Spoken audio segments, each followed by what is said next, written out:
Pemirsa seri pemahaman Skriptura yang saya kasihi dalam Kristus Yesus, kita akan membahas seri SPS ke-8, yaitu gerakan membaca kitab suci 3 pasal sehari. Pada bagian ke-52 ini, kita akan membahas Ulangan pasal 2 ayat 7 yang diparalelkan dengan 1 Korintus pasal 4 ayat 2 dengan judul Berkat Tuhan dari pekerjaan tangan kita.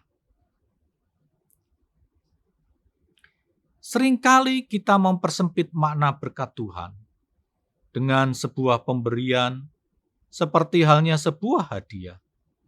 Padahal kata memberi dalam bahasa Ibrani, Natan, memiliki makna menata layani.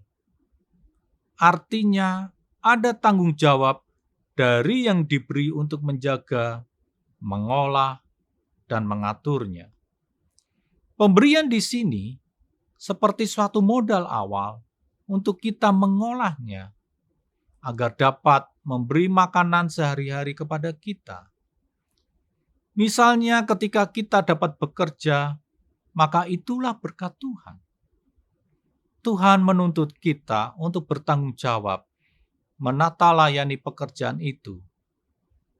Misalnya, bekerja dengan jujur, bekerja seperti kita bekerja untuk Tuhan, menghasilkan produk-produk yang bermutu, dan lewat hasil pekerjaan kita itulah, maka Tuhan akan memberkati kita dan kita tidak kekurangan apapun.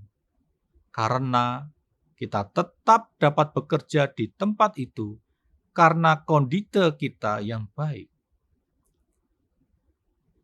Bos akan senang dengan karyawan yang bekerja dengan jujur dan tekun. Konsumen akan senang dengan produk-produk yang kita jual karena pelayanan dan kualitas barang yang kita hasilkan. Lewat pekerjaan tangan kita, Tuhan memberkati kita. Paulus menasehati umat Tuhan di Korintus demikian, yang akhirnya dituntut dari pelayan-pelayan yang demikian ialah bahwa mereka ternyata dapat dipercayai.